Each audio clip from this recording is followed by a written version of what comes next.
d'éléments.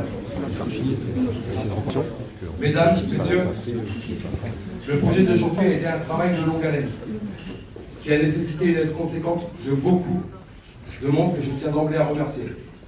Je pense d'abord à l'ONAC, à l'UNEO, le Bleuet de France, l'ANOPEX et bien entendu au Gueule Cassé. Je tiens également à remercier nos sponsors d'aujourd'hui, MTS, l'ESHEP ainsi que les t-shirts du Caporal qui contribuent à leur échelle au bien-être financier et matériel de notre association. Et j'ajoute l'artiste Belladone, créatrice de logos, à cette liste. Le premier d'entre eux représente une réappropriation de l'évolution de Darwin, de l'arme à l'art que nous avons d'ailleurs choisi comme devise. Pour l'autre, c'est une harpe attribut d'Orphée et des arts surplombant un Cerbère gardien des enfers. Parce que vous devez le croire, c'est de là que nous nous sommes extirpés. Pour vous proposer cet événement artistique.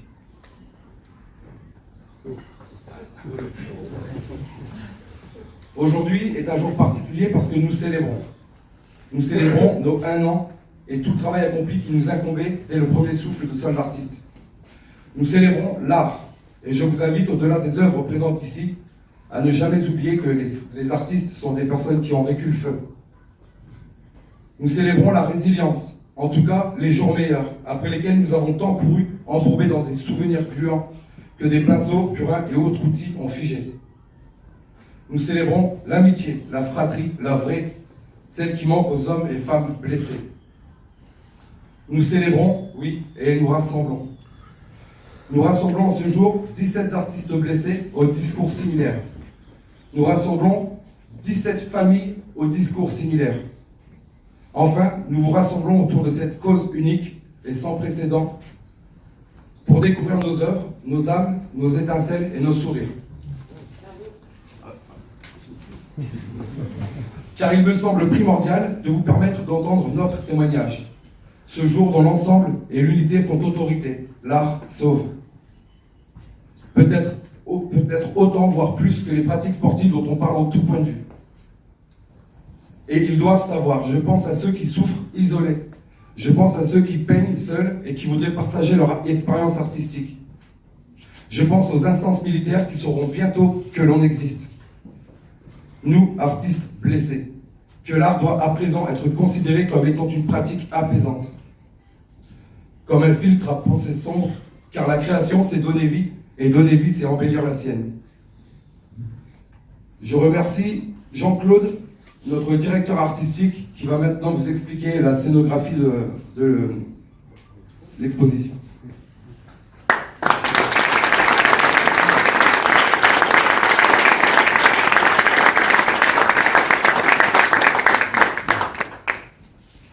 Tout d'abord, je tenais à vous remercier pour ce stage accéléré de couteau suisse, où on s'aperçoit que vous avez un sens de la délégation et puis de la hiérarchie qui est très développé, puisque j'ai fait tous les métiers durant ces 24 ans. Alors, concernant donc le thème de cette expo, ça s'articule sur l'art résilience, plutôt que l'art résilient.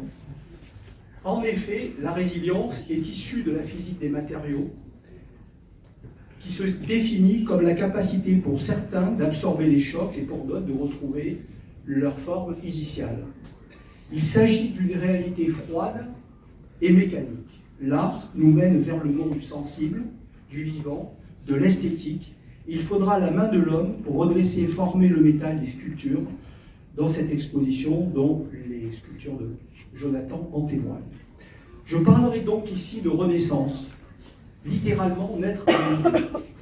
En mars 2024, Sylvain Tesson, venu présenter son ouvrage Avec les faits, sur la scène nationale de Château-Vallon, près d'ici, sur la commune d'Olioul, m'a répondu qu'après sa chute de 8 mètres, il ne se sentait pas résilient. Il faisait comme le petit chose d'Alphonse Daudet, il négociait chaque jour avec sa douleur. La scénographie que nous vous proposons est basée sur l'intimité des œuvres, des artistes, sans hiérarchie entre les disciplines artistiques, dans une proximité d'atmosphère. Les artistes présents ont négocié avec leurs ténèbres lumineuses pour arriver jusqu'à nous, dans toute leur vérité, avec l'impossible objectif de restituer l'indicible de la blessure invisible. Il s'agit là d'un accouchement. Il marche à la suite de Munch, de Jason Pollock, autour de l'expressionnisme, cette vision subjective et émotionnelle de la création.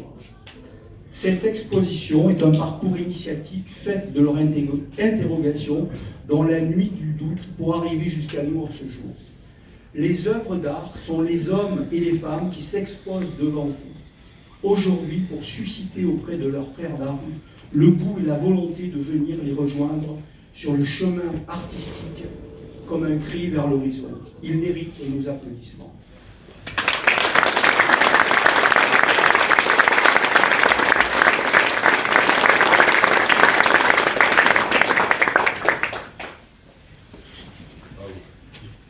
Pour moi, c'est la première fois que je tiens un micro.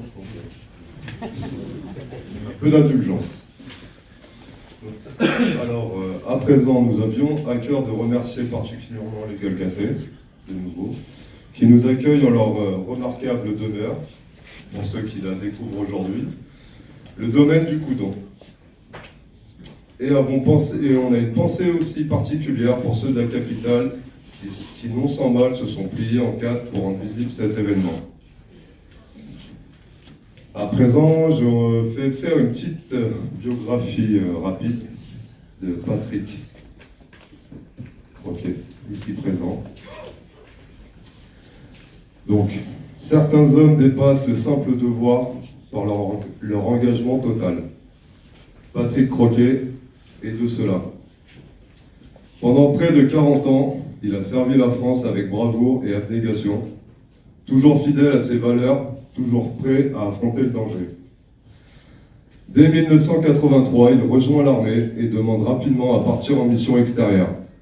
Déployé au Liban, il survit aux attentats du Drakkar et de la base américaine où 58 soldats français perdent la vie en une matinée. Là où d'autres auraient renoncé, il choisit de poursuivre, intégrant la FINUL pour continuer à protéger et servir. Tout au long de sa carrière, du Kosovo à la Côte d'Ivoire, du Tchad au Liban, il fait face aux pires horreurs de la guerre. Combats, pertes, charniers.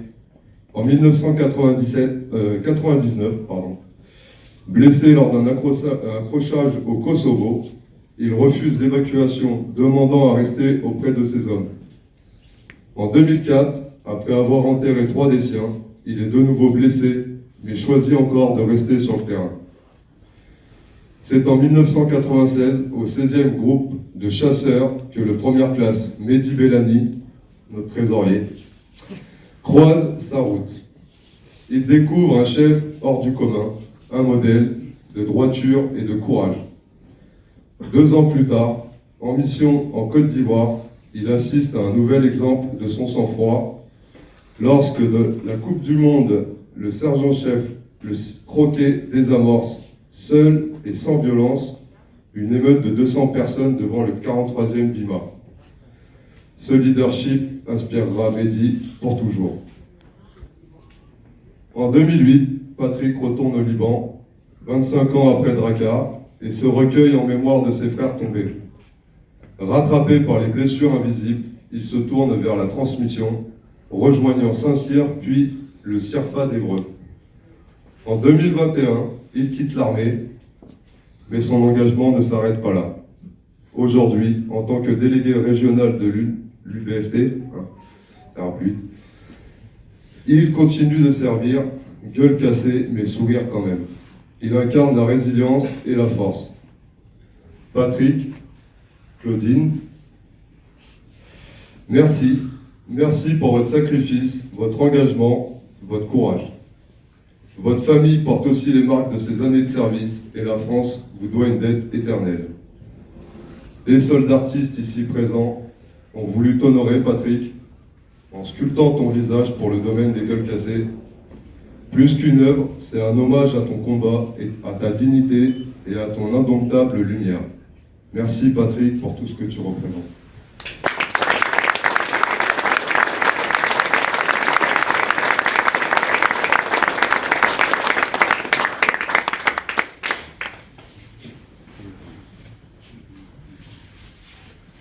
Alors pour Mehdi et moi, c'était un très gros challenge de réaliser ça, donc c'est une première pour nous.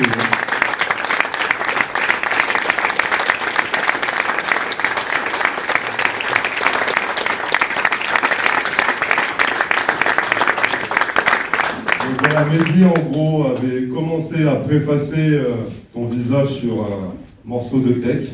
Il n'a pas choisi le bois le plus souple pour sculpter.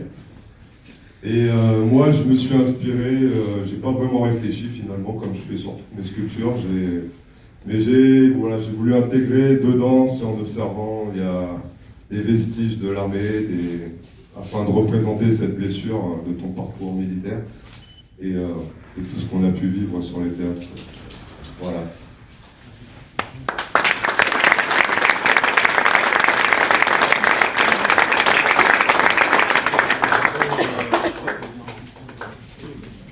J'ai rien préparé, je vais juste vous remercier.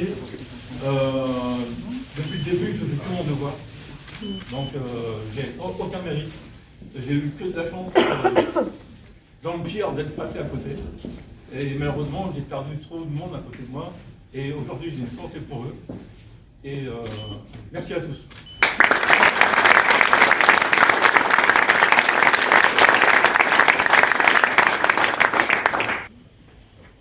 Enfin, et parce que je sens l'odeur des cocktails s'immiscer dans le discours, je fermerai en remerciant les soldats artistes. Michel, Édouard, Thélo, Marc, Aurélien, Olivier, Damien, Eric, Jean-Louis, Emeric, David, Tony, Karim, Richard, de votre confiance. Et je vous redis ici l'immense joie que nous avons de vous avoir près de nous. Je remercie aussi Corinne, Michel et Olivier, bénévoles ô combien importants. Et également Candice et Thomas pour votre présence qui m'a semblé évidente après nos rencontres et le message que vous véhiculiez. Enfin, je vous remercie, mes chers cofondateurs, Marc et Jonathan, auxquels s'ajoute Mehdi, notre trésorier couteau suisse. Nous pouvons être fiers de ce que nous avons réussi à faire. Ce n'est que le début d'une grande histoire. Nous en sommes aux prémices et d'autres belles journées, à l'instar de celle-ci, nous attendent sur le territoire national. Qu'il est bon de savoir que nous pouvons, tour à tour, dans les pics les plus bas, nous reposer les uns sur les autres et dans les pics les plus hauts, nous réjouir ensemble de ce que nous accomplissons. Merci à tous. Et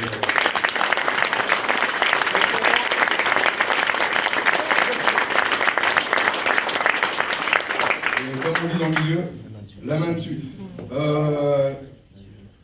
On va décaler dans la salle d'à côté